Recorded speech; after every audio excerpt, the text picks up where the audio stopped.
Welcome to the GridironStuds Show. Chad Wilson, Emil, Calomino. Wait a minute. Time out. Announcement.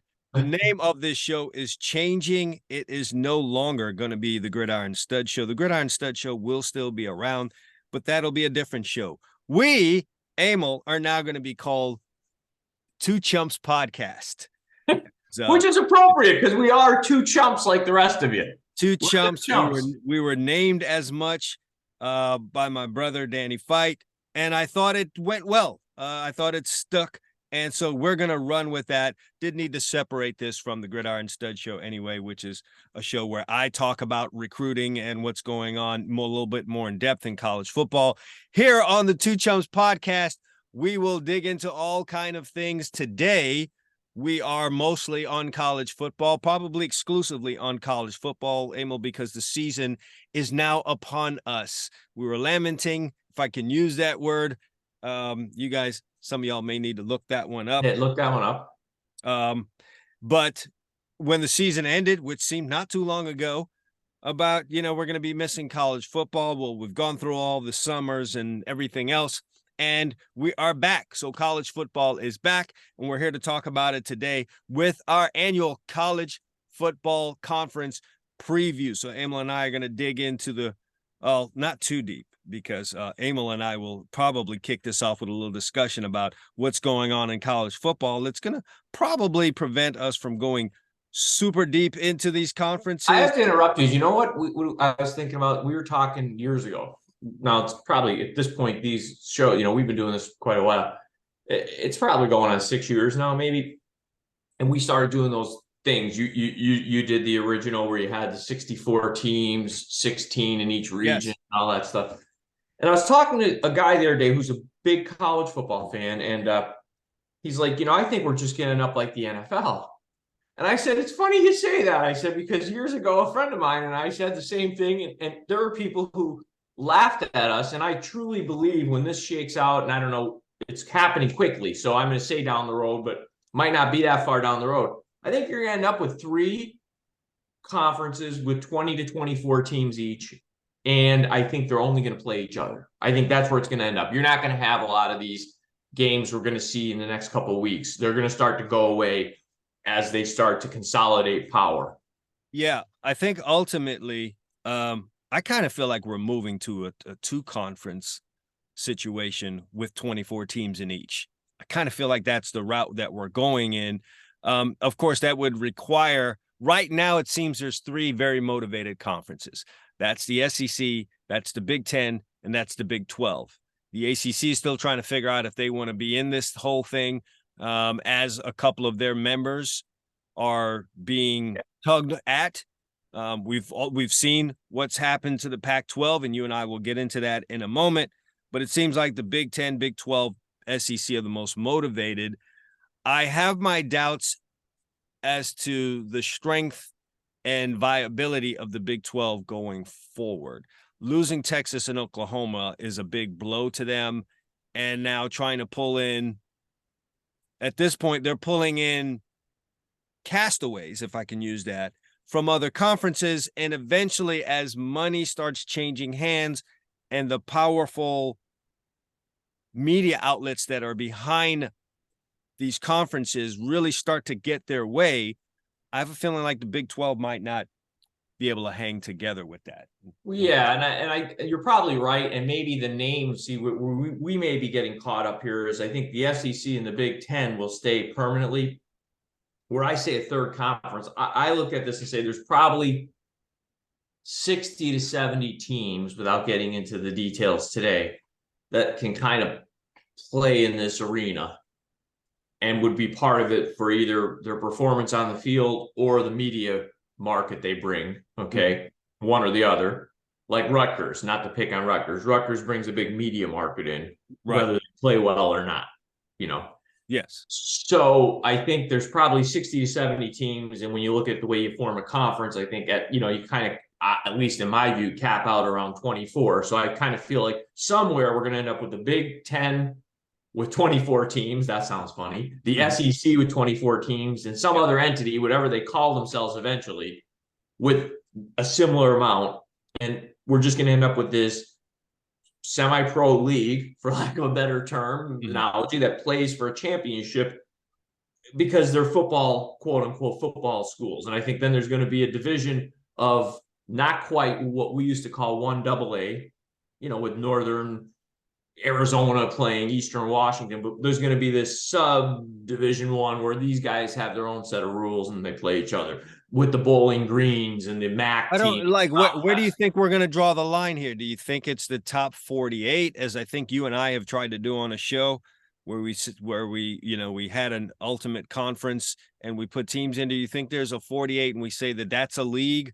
And then right below that are going to be the guys that didn't make it into that first 48. It's all going to be, let's face it, we don't know the answer because it's going to be driven by money. It's going to be driven by what the TV networks seem to be driving these deals through the money they spend. So who knows where they're going to cut off. And maybe they'll allow games where Boise State can play Alabama. Maybe that they'll, unlike one, but I think the 1AA, what you and I old timers would call, or FCS, that's going to go away. I don't think you're going to see these games in November where an SEC team rolls in a team from FCS to I think those games, you may see that division we're talking about that didn't make the cut for the upper echelon, almost like the Premier League in England. You got your 20 teams in the Premier League. Some type of relegation deal. Yeah, and I think it's not a bad thing, though. Would it be such a bad thing if we blended together let's just call them the outside 48 teams with what is currently the FCS, and just we have a situation where a Georgia Southern is in a conference, let's say, with Bowling Green? No, that I'm okay with that. What I'm trying to say is I think the days are numbered for when we're going to see Alabama play Citadel in week 9. I think those days, and Nick said as much. He's like, it might have been last summer. He said, listen, I'm going to put those games on the schedule because they're the rules you're telling me to play by to determine a champion. But I don't think it's necessarily good for the sport. Yeah. And that's kind of how he's approached all these changes in college football. He said, well, let me caution you guys against doing this, but if this is what you want to do, expect me to exploit it and use it to the fullest of my abilities. And I don't really want to hear you guys complaining about it down the road because I gave you forewarning. So listen, you're putting this gun in my hand and it's an automatic weapon. And I'm telling you, with an automatic weapon, I can mow down a lot of you.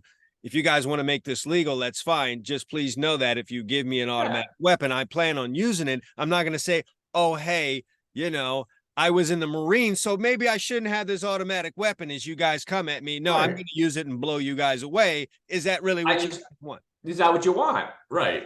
And I think that, using Citadel, not to pick on Citadel, because it could be any. But it's as lopsided as can come to mind, sure. Right. But any FCF school, there's always the people that'll tell you, oh, but, that helps them pay for their program. So what you're telling me is you're going to send your kids down to Georgia or Alabama to get the holy hell beat out of them because you need money. I mean, that's adults in the room. Having been on that side of the coin, that is really how these teams look at it. I don't know if that's a long-term view, but for a lot of these schools, I feel like, or at least the case was obviously in when I was at Long Beach State, we went and played the University of Miami, where I ended up going. But at the time, I believe they paid us $250,000, maybe $300,000. And it was obvious that the program needed it or the program wasn't going to survive. I don't know if that's the case for a Citadel, but I would think probably not, because Citadel's a military school. I think it's a relatively wealthy school. So we're using them probably incorrectly on our podcast. Yeah, maybe if it's a Northeast Louisiana or something of that, Nice State, who's been prone to playing teams like LSU, maybe the program as a whole, I'm not just talking about football, your entire athletic program would need that $1 million or that, whatever it is, $1.2 million that you're going to get from an Alabama or an LSU to not only support your football team, but enhance your entire athletic budget. So you can have track, you can have women's basketball, et cetera, et cetera. I think there's a whole view there. Well, I do agree. I think those days are numbered because I think they are. I think they are. Now these conferences, schools like the ones we've mentioned, are going to have to find other ways. I mean, I'll give you an example as a fan this week. USC doesn't play FCS schools, but they have San Jose State coming in, who had a good team last year. I believe it was last year before. And then the week after, they have Nevada. I got zero interest in watching it. I'll watch the game highlights. I'm not going to hang around on Saturday to make sure I'm home to see USC as a 31-point favorite play San Jose State. I'm trying to think of the type of fan that watches that. Obviously, parents, a situation I've been in. I'm not criticizing years ago. I would have watched it. I'm just telling you, I already know the result. It's just a matter of what. Maybe you want to see if Caleb Williams can throw for 400 yards in that game, or yeah. I'm not criticizing people who watch it. I'm saying me as you know me, I'm a pretty big fan. Yes. I'll check the score on my phone, see what's happening, but I'm not gonna. Well, let me ask you a question. Is that not part of the reason? You could see the highlights on YouTube whenever you want. You don't have to be sitting in front of the television at 11:17 p.m. on the East Coast to catch the highlights, or be on ESPN. It's a big part of it. It's a big part of it. There's no doubt about it. But if that was a conference game or a game with even somebody I feel could put up more of a fight, boy, will I look silly if this goes sideways, huh? On Saturday. but hardly, yeah, I think you're safe, but I think I'm safe, but we'll see. But I'm saying if it was somebody I felt could put up more of a fight, you best believe I'd be there watching the game as it happened. You know that. You know me. Yeah, absolutely. You're listening to the Two Chumps podcast with Chad Wilson and Emil Calomino. If you missed the announcement in the beginning, we were switching this from the GridironStuds Show to the Two Chumps podcast. Obviously, we've jumped right into it here, but coming up on the show, we are going to give you our conference by conference of the Power Fives. Preview, I caution against using that word. We're going to probably go through it rather quick, but we're going to talk about what some potential surprises may be in college football this year, among some other things and some games that we're looking forward to. But, before we get into that, Emil, let's talk a little bit about what has happened to your beloved Pac-12 conference, and a conference I love. How about poor Bill Walton? I mean, this guy must be a warning. Have you ever watched a Pac-12 basketball game with Bill Walton? He says, literally, if he doesn't say it 100 times during the broadcast, okay, that would be my over-under. The Conference of Champions.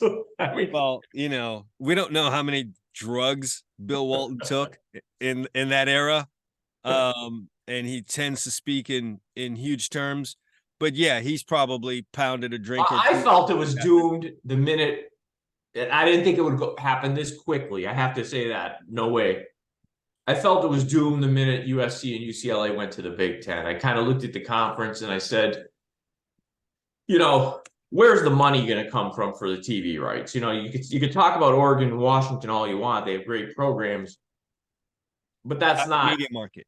Yeah, not a media market. Not the media market, but Emil, prior to that even happening, you and I have been discussing what's been going on in that conference, the poor moves that were made by the previous conference commissioner, Larry Scott, putting any college football game from this conference on a Friday night, but in particular, your marquee program on a Friday night is a bad move. Listen to this one. Wait, before you even go further, do you know that I read this, and you may have read this too, either last year or 2021, they turned down an offer from ESPN for something like 25 to 30 million per member. They turned it down for the TV deal. They did, because Larry Scott felt like they could do better with just their own network. And maybe, all right, before we stomp on his head, because there'll be plenty to trample upon that man's head about, but maybe at the time he said, well, we're kind of looking at what Notre Dame has, and maybe it was on the surface a good idea for them. What he may not have been able to anticipate is ESPN saying, okay, well, you don't want us to be involved in your Pac-12 network in any kind of way. We will now turn our attention elsewhere. And, ESPN has not made a ton of great moves in recent history, but one of the great ones was saying, we're going to turn our attention college football wise towards the SEC, where that thing seems to be a religion for those member schools and their fans. And as a result, they have been able to, with their money and influence, push that conference kind of to where it is today. And since they have no interest at all whatsoever in the Pac-12, it has now set the Pac-12 into an orbit. And it's my understanding, Emil, and you know more about this, that Larry Scott was of the mindset that he would make all sports equal in the Pac-12. Women's sports with men's sports, water polo, baseball with basketball and football. This was the grand idea that this. And without turning this into a political show, that's a little bit more of that left coast mindset. Liberal, equity, equality, and inclusion, which is a nice phrase, terminology and everything, but not everything is equal, nor can it all. Nothing is equal. Nothing is equal. So if you think that you're going to make any of those other sports on par with college football and basketball, football being number one by a wide margin, you're completely naive and misled. You hit on an earlier point. You can't take your biggest brand, and no matter what Oregon wants to think, the Pac-12's anchor brand is USC in football.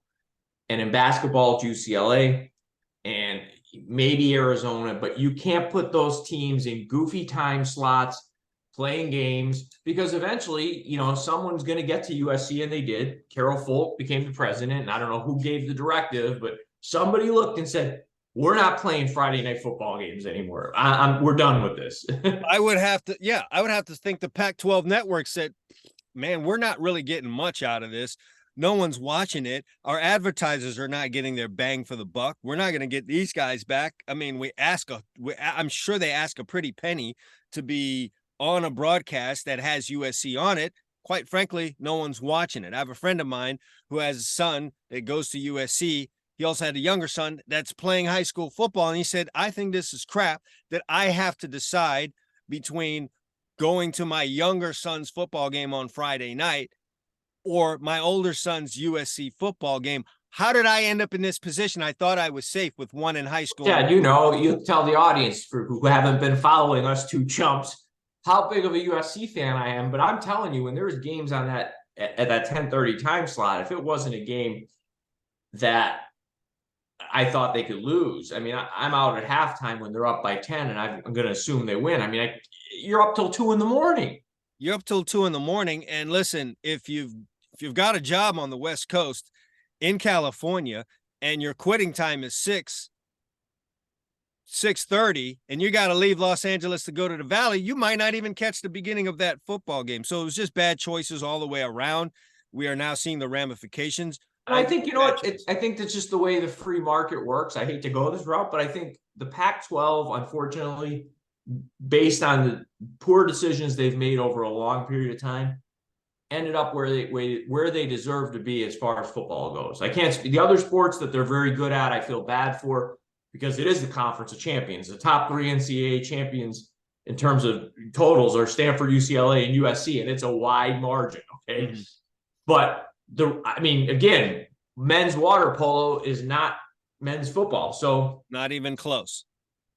Off by a long shot. So Larry Scott experimented with an entire conference and with the lives of many, many people, and now it is kind of changed. I'm just thinking about this from a parent perspective. If my son goes to UCLA and he's now in the Big Ten and he's got a game against Maryland and he's got a game against Rutgers, and both of those games happen to be road games, 4 or 5 of those road games are going to be a pretty good distance. And that's kind of a hardship on. You want me to pick one of them for you? Go to the Maryland game. Here, you go to the Rutgers game, you're near New York City, though, if you're trying to make it. True. That's the good point. I mean, I've been, yes. Yeah. Yes. I'm having some fun here because you got to know the history. I'm from Pennsylvania, and we have a little thing with New Jersey, okay? So I'm from New York City. You think we don't have a thing with New Jersey? I know. So don't we have some lists we're going to hit before we do these picks? Because I have some interesting things I want to talk about on my list. Listen, we want to talk about the top 5 surprises potentially in college football this year. I think we can kind of work that into our conference by conference. So maybe we go. Yeah, I think we can. Yeah, maybe we go conference for conference here, and we'll start off with the beloved Pac-12. We'll start on the West and head east. Of course, we're going to say the two biggest conferences for last: Big Ten, SEC. So I think we go Pac-12, Big 12, ACC, and then we work our way into the Big Ten and end with the SEC in terms of what we think is going to happen. If we're starting with the Pac-12, I got to tell you, I'm always, believe it or not, hesitant to support my teams when I do picks, but I really like the way USC's schedule sets up this year, and I'll tell you why. To me, their biggest threat in that conference this year is Washington. I really believe that. And I think Washington being a home game, number one, I like that. I'm not as worried as a USC fan. I think Oregon will be a good team. I'm not sold on Oregon. I mean, last year I thought they underperformed. I thought they probably last year going in, I thought they should have won. If you know, I thought they probably should have won the conference on paper. I think Utah is going to take a little step back. They'll still be formidable, but they've got to come to the Coliseum this year. And I love USC's first 6 games because a fan would say, well, their last 6 are tough. You know, they play Notre Dame, Oregon, Washington, UCLA. But the first 6 allow them to build what they need to build, which is momentum defensively. They brought in some people defensively. They brought in some. You'd express some disdain for that unit last year. I did, and I like especially during the bowl game. And you knew it would happen, right? I mean, he was going to get players. Okay, so he's got that kid from A&M, Lucas, a former 5-star, coming in. Got the kid from Bear Alexander from Georgia, who was a menace in that TCU game. If you go watch it. Brought in the linebacker from Oklahoma State, who was all Big 12. And I think the USC defense will be much improved. It doesn't need to be the Georgia defense. It needs to be something that's a speed bump. In other words, you can't score every time you get the ball. If you're 50% there, you're good, because guess what? USC is going to score a lot of points. Yes, very West Coast of them. Yes. But, So I like them to actually win the conference this year. I think they'll be well. They were 10-1 going into 11-1 going into the last game last year. I think they're going to be a 12-1 team. Yeah, I keep all these thoughts to a 12-game schedule, so it keeps everything uniform for me. I'm going to just right off the bat agree with you. I think USC is your champion in the Pac-12, but I'm going to say, apart from what you're talking about, I think Oregon is going to be their biggest challenger there. And if there's any reason why USC doesn't achieve what they want to achieve this year, I think Oregon would be the case. Last year, you had a brand new coach in Dan Lanning, and they were able to do some really good things with a brand new head coach. This year, a little more comfortable. It still is Oregon. I think Dan Lanning brings something to Oregon that I think they needed, which was a little bit more defense, which improves the overall toughness of this team. We kind of saw that happen with Utah. So I like the fact that they're going to be playing a little bit better on defensively without losing a whole lot of what they were offensively. So I think they're the threat. I don't have high hopes for Washington. Maybe you think they were a little bit of a one-off last year. I thought so. That's how I felt. I still think Utah is going to be a big factor in this. They've got. They're always going to play physical. Utah's always going to. Yeah, which allows them to win on any given week in the Pac-12. Sure. In any given week, they can turn into this team that's just going to start off, find out if you really want to play football, and if you're not in that mindset, whether you're USC or you're Oregon or you're anyone else who thinks they're big and bad, UCLA in this conference. If they come to you on that given day when you're playing that game and ask and try to find out if you want to play football, and there's any doubt, Utah could beat you. No, my only thing with them, and I think my first statement, I don't think is me being a homer. The first game they beat USC by 1 in Utah, there was just 2 horrendous roughing the passer calls, and that totally changed that game. I mean, there's nothing to say. Given the Pac-12, you won't get those. No, there's not. I'm saying, and against USC, by the way, who is leaving the conference. I really want to pay attention to what is called and how things are officiated for USC. But they're all leaving the conference now, so it's going to be pretty hard because they, as you said, kind of spearheaded all of this. Sure. So it'd be interesting to see. Don't forget that second game, they were having their way with Utah when Williams pulled his hamstring, and even playing on one leg. That game was a 3-point game with 8 minutes left, and then that USC defense reared its ugly head last year, and that game got out of control in the last 8 minutes. I think Oregon, I can see even more than Utah. To your point, I think Utah is going to take a little step back. I don't mean they're going to be bad, but this conference, it's actually a shame it's going away because they're starting to. Oregon State's going to be tough. That's how I felt.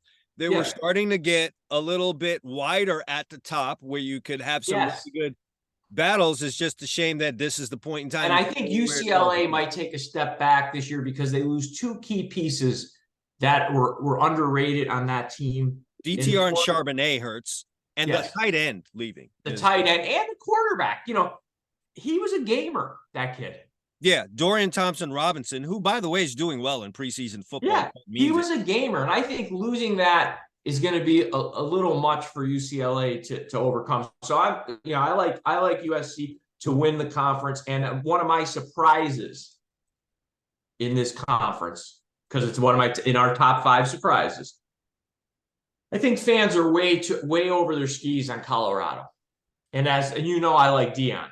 I'm like you. I'm a Deion fan, but I think fans have gotten over their skis with could Colorado Colorado, like we talked about a few shows ago, we took a lot of the summer off, but Colorado, to me, if they win 5 games, Deion did great work.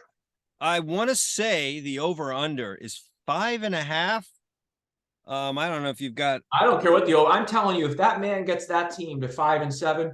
Congratulations. He had a great first year there. Yeah, I have them down here on paper going 4-8 through 12 games. Well, we talked about it. We went through the whole schedule. And none of that's changed for me, really, even though he's been able to really raid the transfer portal. Emil, we've been watching this thing for a while now. You know what I mean? You've earned your gray hairs. I've earned mine.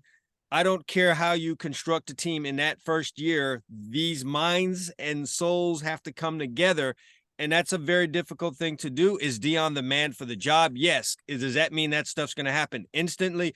No. It's ironic that a lot of people, Colorado fans, which have come out of the woodwork, have popped out of the snow, have pointed towards TCU as a model as to what could happen. Because you remember 2021 TCU versus, ironically enough, TCU is waiting for you there game 1 to show you that this is younger fans probably don't remember the days, but Colorado used to have a really good program. So there are a lot of Colorado fans. It's a big school. So it's not like they were slumbering, but they always had a good fan base. So we'll see. Listen, I like Deion, and I want to see Colorado be competitive again in football. So I just think it's going to be a disappointment for people out there who think that Colorado's going 9-3 or something like that. If they do, you can bring this podcast up and say I was a chump. Well, I'm on another podcast called Footballville, and the question was asked about Colorado, for which I gave my honest opinion on, and it was posted on the Instagram account. And lo and behold, my comments and the co-host comments made it to the desk of Deion Sanders, who commented. So, he said, thanks for the. What was I don't remember the exact quote he or the exact comment that he posted on the Instagram post, but I think it was something along the lines was thanks for the motivation, et cetera, et cetera. Yeah, well, and you know what? He's a coach and a competitor, and that's what he's going to. He has to be, optimistic. I'm sure if I put him under truth serum, he knows enough about football that maybe he's going 6-6, but I don't think Deion's telling me he's going 9-3. Okay. Yeah, I think they're a 4-7 team. I would consider that a great accomplishment. It would be a 400% improvement on what they had last year. Why don't we do this? Do you have a conference pest?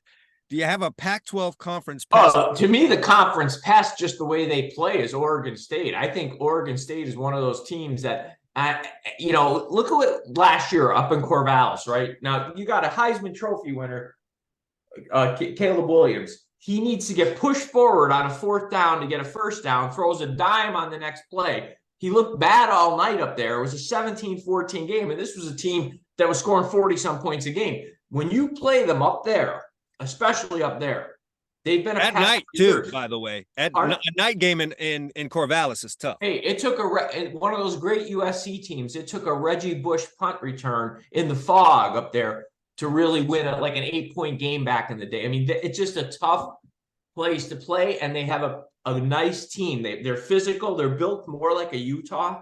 They really are. So to me, they're the conference pest. I listen. I agree with you. So no need to go any further there. That's our thoughts on the Pac-12. You know what? Let's fly all the way back over to the East. I know I said we'd do the Big 12 next, but let's skip over them since they're one of the motivated three.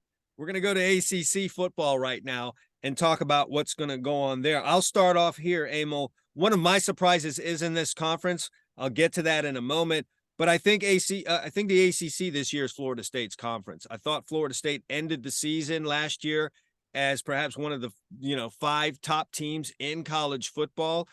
I'd said the year before that Florida State was on the rise and there were going to be a problem because though they weren't actually getting the results on the field, they were playing hard, and lo and behold, that showed itself to be in a big way last season as they ended this thing really, really well. They ended as I said, one of the strongest teams in college football. I think that continues this year. They've got a dynamic playmaker at quarterback that can make anything happen at any moment. Of course, Florida State always has talent on the football field. Now it's all playing together and they have a common goal, and they're still going to play great defense. So I think this is Florida State's conference to win. I think the ACC, if I'm not correct, Emil, I can't keep up with all of the changes that have gone on in college football, but I believe the ACC is a one division conference. So it's just going to boil down to the 2 top teams. So that says, what do I think about Clemson? Clemson is in my mind, a declining empire. They did their thing for a while. Are they falling off the cliff? No, but slowly but surely, Emil, they're pulling back from the mountaintop that they were on. I think they lose to Florida State this year. I don't know that if there is a conference game, and I feel foolish for not knowing that, if there's a conference championship game, I'm not even sure, Emil, that Clemson is in it, because I have a surprise as to who I think is going to end up in a See, this is where you and I are going to part ways a little on this one.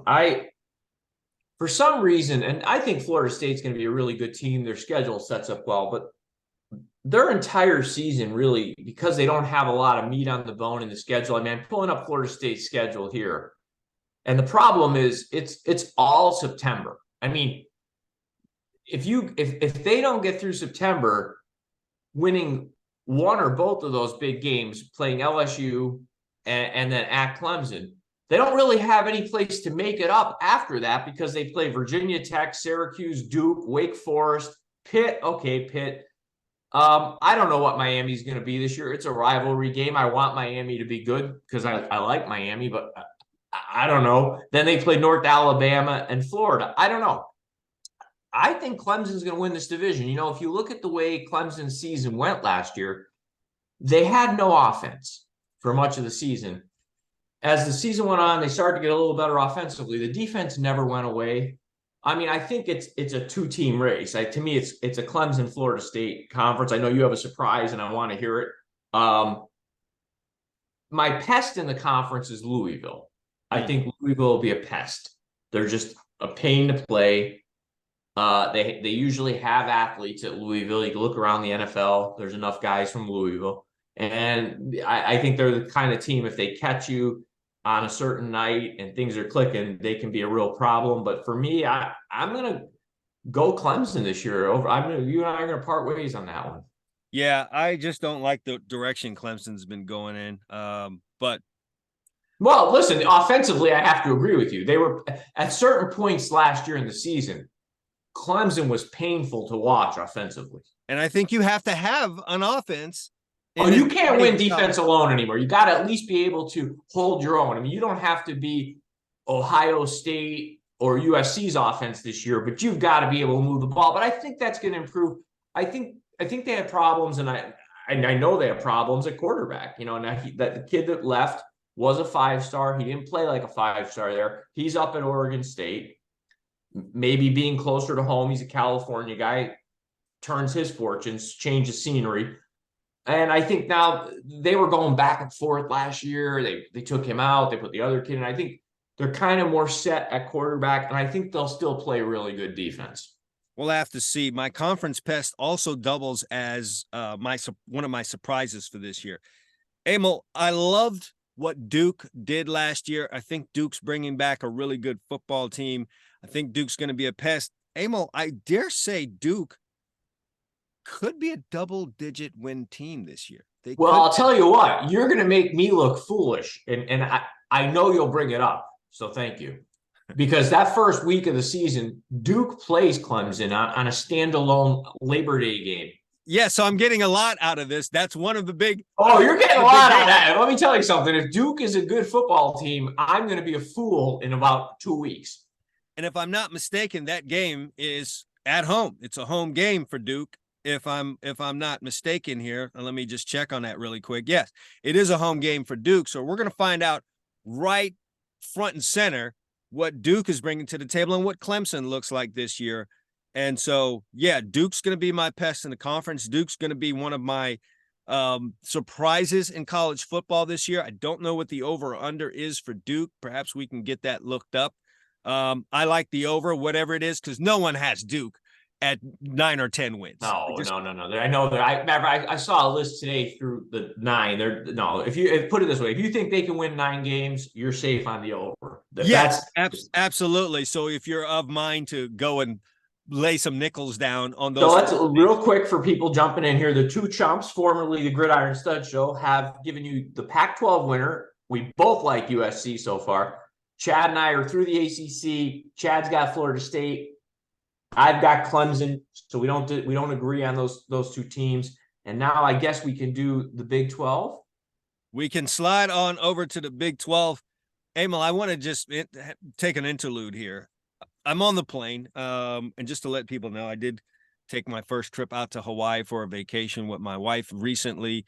And so it's you're 5 hours on the plane back home from Hawaii to Los Angeles, and then from Los Angeles to Miami. That's another 5 hours, so to speak. So I had a lot of free time on my hands. And after reading an article in the USA Today about college football and all of the movement that's been happening, I said, you know what? Let me just do this exercise off the top of my head. Can I lay out all of the teams from these conferences? I struggled mightily outside of the SEC. And I'm talking about the conferences as they are going to be, not currently. Listen, I had a hard time, Emil. It's hard, and again, you and I follow this pretty closely, but you're to the point now. There's so much movement. You almost have to be a junkie, like one of these people that is just. You have to be on it. Solely focused on college football, because if you like other sports, you can't keep track of it. I couldn't put together the whole Big 12 without going and trying to find stuff and look up stuff in my phone to put the Big 12 together. So with that being said, Emil, this might surprise some people or maybe not. I think the big dog in this conference is going to be the same big dog that it was last year. Everyone's ready to write TCU off because they think it was a one and done fluke. And some guys have left. I'm not going to do that. I think TCU's got something here. I think they've got a solid football team, and I have them atop this conference. Now, who's going to, be the pest for them? I see improved years for Texas and Oklahoma, and we can debate that. Oklahoma had a tough season last year. Well, let me interject here because this will be a good discussion. I see this conference way different than you. The other one we probably see similar. I mean, I would assume you like Florida State. You don't think Clemson's going to be horrible. I actually think TCU is going to be a surprise in the wrong direction this year. I think they're going to fall off a little bit. I don't mean they're going to be a losing football team, but I think they lived a charmed life last year, and they had some veteran players on that team. Mm-hmm. They won a lot of games in the last minute. If they were 12-0 going into those playoffs, I think they had 4 or 5 wins. It came down to field goals, missed field goals, blocked field goals, and those things, as you know, it's like one-run games in baseball. If you have the first half of a season and you go 15-2, typically there's a reason you win one-run games, sure, because you have a good bullpen, but you don't win 15 out of 17 without a little bit of good fortune. I think they're going to regress and lose a few of those games and maybe find themselves in like an 8-4, 9-3 situation. Against my better sense of judgment, I'm going to pick the Texas Longhorns to finally break through and win the Big 12. You shouldn't have to swallow hard on that because, my thought process is TCU battling Texas for supremacy in this conference. So you see Texas being. Yes. Okay, my thing is I think the team that wins this conference is at least a 2-loss team, not in the conference per se. Like I think Texas is 10-2, 9-3. Because I don't think you're going to get a playoff team out of this conference this year. I think maybe at the top things have kind of spread out a little bit. Yeah. And so Kansas State, those types of teams are pests. Iowa State, they're pests. And when I say pest, people need to understand this. It doesn't necessarily mean that team is going to beat you on that day. But if an Iowa State or Kansas State is a game that you have right before you face Texas or TCU or Oklahoma, yes, you either lose a player, you wear yourself out, or something that causes you to not be at your best that next I remove Kansas State. They're not eligible to be considered a pest in my mind because the success that they've had. They've been successful for the last decade, generally speaking. Iowa State's my pest in this conference. I think, and there's no way around that, though. I think Yeah, when you play them in Iowa, that's a tough game. I mean, they've taken out people there. They've taken teams down to the wire. They've won games there. They're a well-coached team. What they lack in talent, I think the coaching staff makes up for. They're a team, like you said, I don't want to play them in Iowa before a big game because that's a game I can lose. Yeah, I think that's a give me. I really wanted to say Kansas, but I think Kansas just caught lightning in a bottle. And I think you and I, just by your earlier comments, I know you were higher last year on the coaching there. I'm not sold on Oklahoma, and I know they're bringing in players there. I know they still recruit. Until I see it translate to the field, I didn't like. I know it was a first-year thing last year. I get it, but I'm going to stick by that. Yeah, I'm going to stick by that. I see Oklahoma 8-4, maybe even 9-3. Okay, but I think maybe that's the case. If you're saying 8-4, I can see that, but I don't think Oklahoma this year is returning to glory what they were before Riley left. I think Oklahoma's got a ways to go. They were 6-6 last year, right? Something like that. Yes, and listen, Emil, you can't have both of those juggernauts returning to glory. One's going to return maybe, and the other one maybe not so much. You're just not going to have Oklahoma and Texas return. That's just no. And I like, here's the thing. I'm still not sold on Sark as a head coach, but I like the quarterback situation at Texas. I do like that kid. I think has the potential to be a really, really good player. Yes. And perhaps they win if perhaps they beat Alabama last year. Right. And I don't like to go into Alabama, but I like that it's early. They get that out of the way. They find out what they're all about. And I think, from there, win or lose, I think they're still going to have a good season. I think Oklahoma's got a little bit more ground to make up. The quarterback situation needs to be stabilized there. They had a lot go wrong last year. So for me, but no, I could see 8-4 for Oklahoma. I don't mean, I just don't think they're going to be 10-2. All right. So you say Texas, I say TCU remains in that top spot. We'll see Correct. how all that shakes out. I'm not sure what's happening in that early part of the conference. I can in terms of games, I'm looking at it right now. Texas opens up with Rice. TCU's got that big Colorado game that they've got to jump into. And, nothing really big in that early going there to say, hey, I was dead wrong within the first 2 weeks. No. I'm not. The biggest guy right now is out on a limb, since you mentioned Duke, is me standing there watching Clemson play on Labor Day. So we'll see. Hopefully I'm not on that limb and it breaks. Let's hit the Big Ten. We got to save the SEC for last. You're based on. Of course. So it's God's conference, isn't it not? I'll go first on the Big Ten. I'm going to flat out say I got two things in this three things I want to say. I like Michigan to win the conference. I like the direction, even though, it's nice that they self-imposed the ban on Jim Harbaugh. He can't coach the Bowling Green, East Carolina, and UNLV games. Congratulations. I don't even know if you need to do that kind of stuff anymore. I kind of don't agree with them doing it, but whatever. Listen, I could show up with a whistle and the Michigan hat that he wears, and they're winning those games big. Yeah, I'm pretty sure if they opened up the year with a big game and, let's say Jerry's World against USC, none of this would be happening. Correct. Which, by the way, that'll be a conference game next year. Get used to that. But anyway, I got Michigan. I like the way they've developed their team. They're in the Harbaugh mold now of what he did at other places with Stanford and in the NFL. They're physical, and they've really beaten the hell out of Ohio State the last couple of years physically. So I like them. I think their big challenge this year. Hear me out. I think it's Penn State. I actually think. Stop the presses. This guy has never been on the Penn State is bringing back a very talented team. And if the quarterback is what they say he is, 5-star, played last year as a freshman off and on, I think Penn State has Michigan at home where they always play them tougher. And one of my surprises this year is I don't think Ohio State's going to be Ohio State. I think they'll be a 9-win team. I don't think they're going to fall off the map. Support this with something, please. I just don't like, listen, I'm not a huge Ryan Day fan. He's always going to get guys at Ohio State. They handed him a machine when Urban Meyer left, and I'm really not seeing it. I know they took Georgia down to the wire, but they still lost. They didn't win.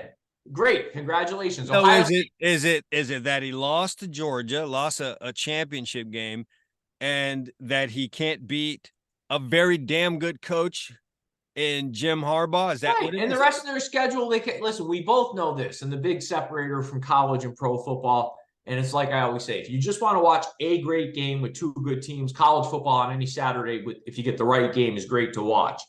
The NFL is better to follow because on any given Sunday, somebody can beat somebody. The worst team in the NFL on a Sunday, if things break the right way, can win a game. Sure, certainly. In college, I know this year Ohio State's running through that tunnel. They got 8 wins before they start, okay, because they're just getting better players. I just don't think they're going to beat Michigan. And I also could see Penn State knocking them off. I really could. You, Emil Calomino, right now are telling me you can see Penn State going into the horseshoe and beating Ohio State? Is that what you're saying? I'm telling you, I could see it. And I'll tell you something else. You can make fun of me because I'm not obviously I've never been somebody that's sat here and told you I love Penn State, even made reference to it. But if you really start looking at Ohio State's schedule, right? I'm wondering if one of the locals there in Pennsylvania took you in an alley somewhere. You think they tipped me or something and said, hey, come on, say something nice about the Nittany Lions.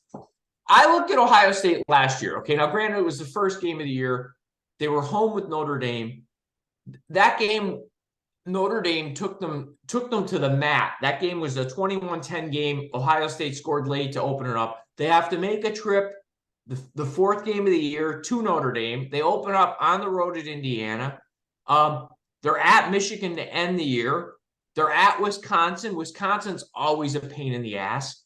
I'm just telling you, that's my surprise this year in the Big Ten. I think they're going to surprise negatively, and I actually think Nebraska is going to surprise positively. Now, does that mean I think Nebraska is going to be Tom Osborne, Nebraska? No, but I think they're going to be a 7-5 team. Nebraska. Yes. Yeah, man, I would agree with you there. I thought Nebraska would do better than they did last year, but I also see them as a 7-5. But Emil, I hear all that you're saying. To me, this thing still comes down to the same old. It's Ohio State and it's Michigan. Penn State will find a way to disappoint their faithful and anyone else like Emil Calomino who thinks they have a legitimate shot here. That just seems to be the MO for Penn State. I'm not going to drink that Kool-Aid. They don't beat Ohio State and Michigan. That's just not what they do. And until they show me otherwise, damn it, I am going to stick with that. So I think it does come down to Ohio State and Michigan. And what it really just boils down to for me is what are the records going to be for these two teams when they clash with each other? Is Ohio State going to survive that game at Notre Dame and come in undefeated against a Michigan team who could be undefeated? And then, but I don't think you have to worry about that. I think if you're saying that, I think who do you think wins the game? Because that's probably who wins the conference. Right. And I think that's the only thing that's up in the air here. I think it's Michigan. I think I would agree with you. Michigan is moving in that right direction. This is what Jim Harbaugh envisioned. I think this is what the powers that be at Michigan envisioned when they hired Jim Harbaugh. It maybe took a little bit longer than some of these new generation folks expected it to be. It took about as long as I think it needed to take for it to be sustaining. You don't want that overnight success. I've seen it happen quite a bit. So a guy comes in and he seemingly turns the program around in 1 or 2 years. He's 11-1. He's in the and then that guy's either gone or the fans can't take the fact that he's gone 8-4 the next year. I think this ascent has gone the way that it needed to go. And I think Michigan's going to be a problem for quite some time, so long as Jim. And there's a lot of Michigan fans who won't admit to this. They wanted him fired. Oh, yeah, they're going to run from that now. They're going to hide. They wanted him fired. And here's the thing. I always ask any fan, when you want to fire your coach, who you bringing? That's right. Yeah, you bring Brady Hoke back. You bring in Rich Rod back. That's right. And you know, coach Michigan. Pardon me? Who can coach Michigan? You know what I mean? Takes a certain kind of person. No, and you know, years ago, you'd say that to me when I wanted to get rid of Clay Helton. And the truth of it is, let's be honest, I never saw it. I mean, we talked to you and I did shows about that when that whole thing was going, who's USC going to hire? No, we never said Lincoln Riley. We didn't think he, you know. That wasn't even a possibility, but anything's possible in college football. Yeah, but I'm saying, so yeah, Harbaugh did the right thing. I give, you know, you have to applaud when you see it, I think. They did the right thing at Michigan, and they're being rewarded for their patience. Sure. So I've got Michigan winning this thing. It's a battle, Michigan State and Ohio. I have Michigan winning it. My pest in this conference, Emil, I was going to say Illinois, but Illinois was the top of their division last year. So I kind of can't. I think you could still consider them a pest because, again, they were not.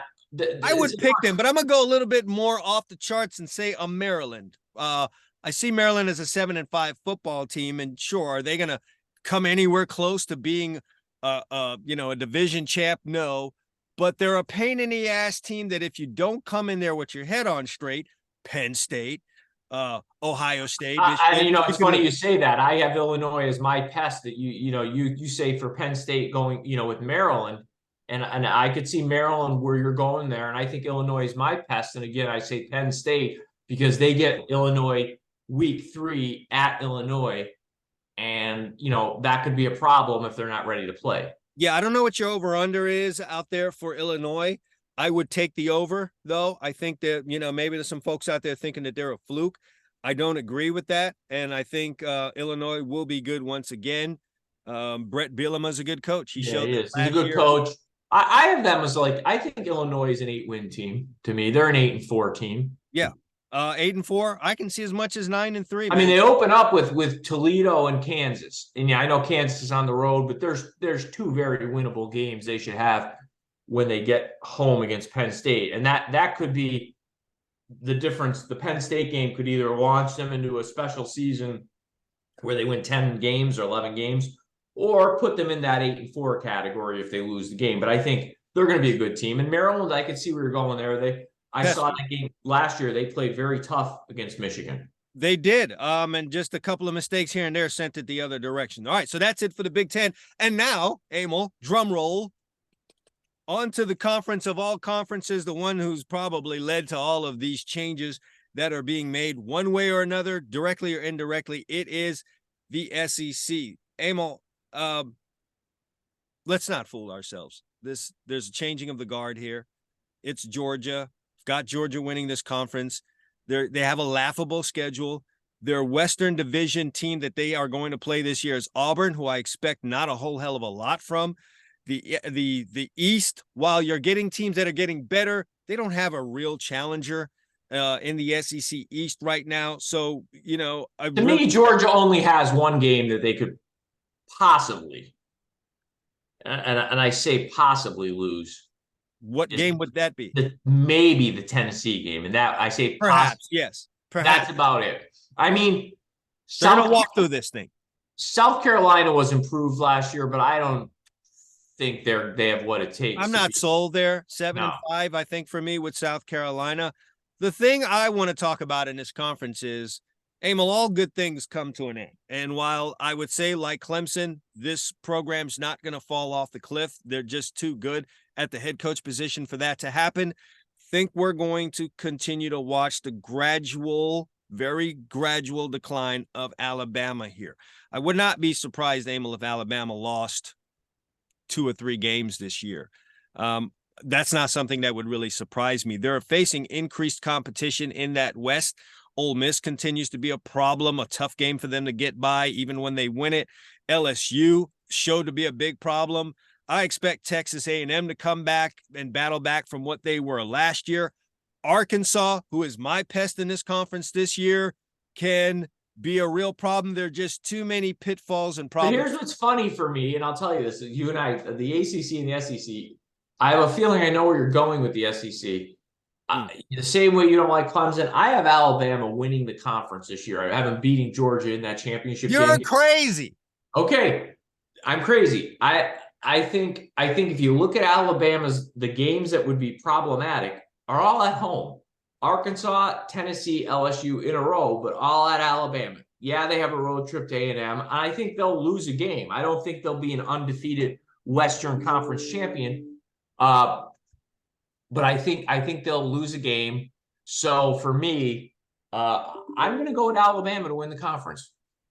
Upset Georgia in the championship game. Well, I guess you're I guess you're trying to be, what's the word I'm looking for here?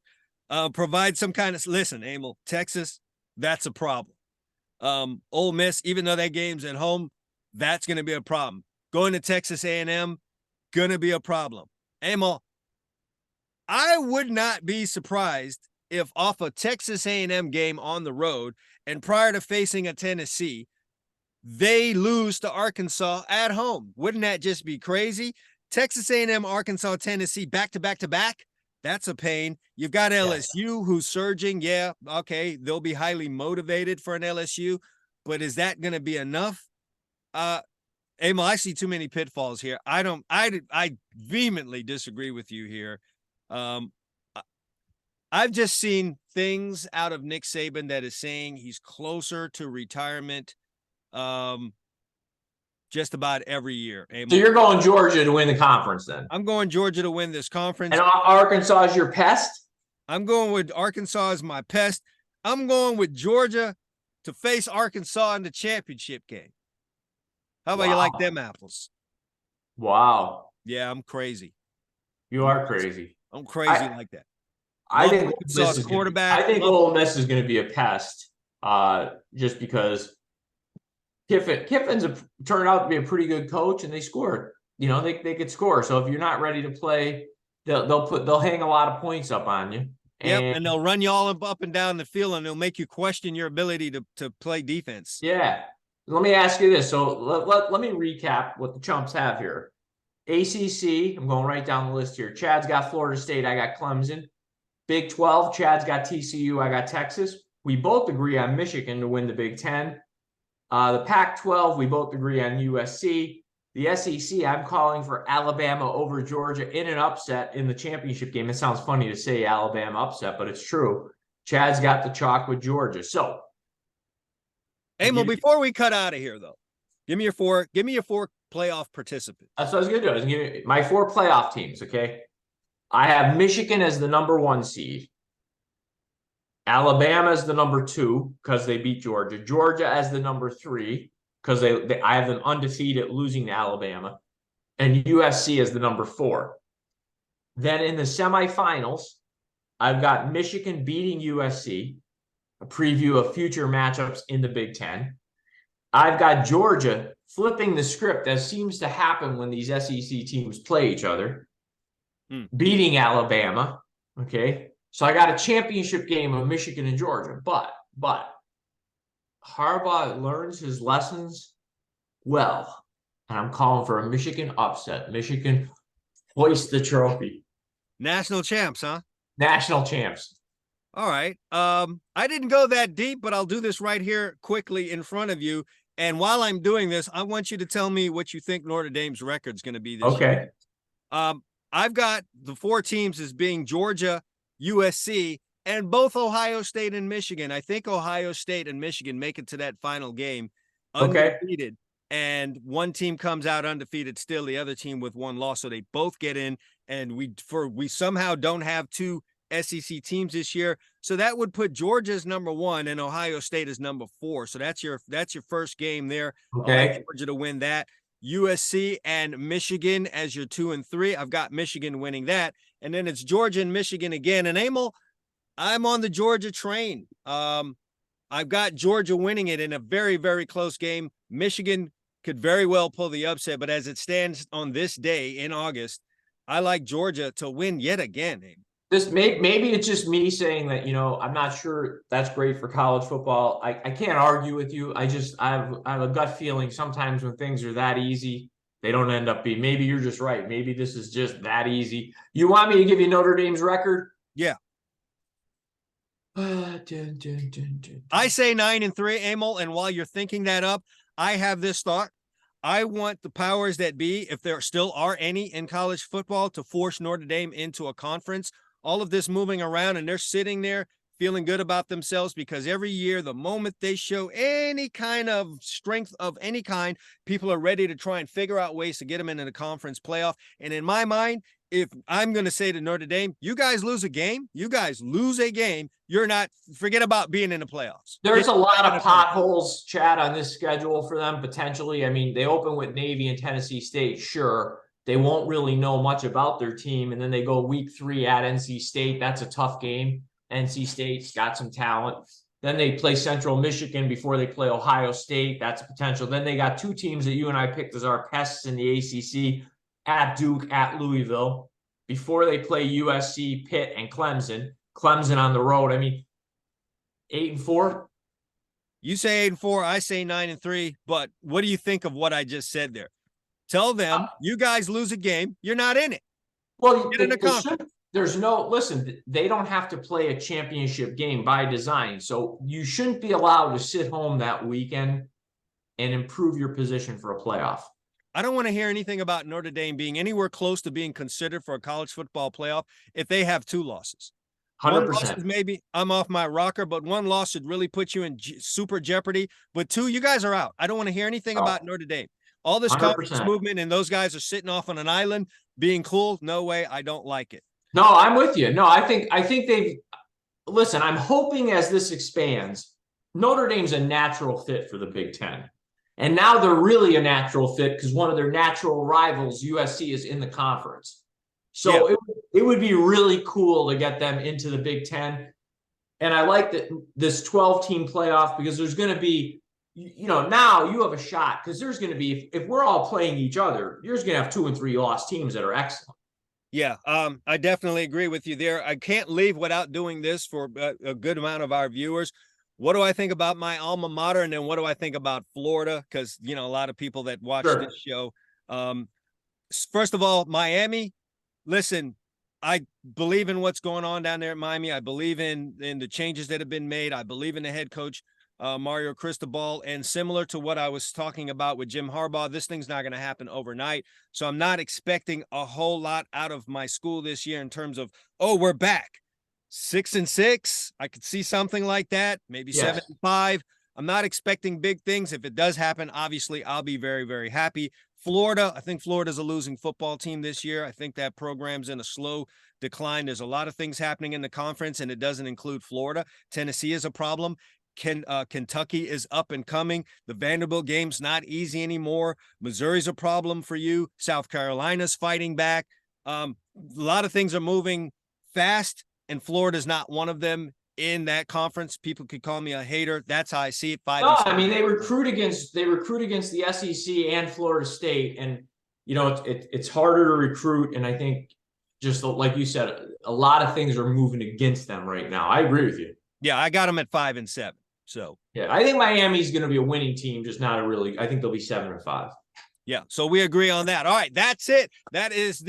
We're wrapping up the first edition of the Two Chumps podcast, and I'm happy that you guys have joined in here with us.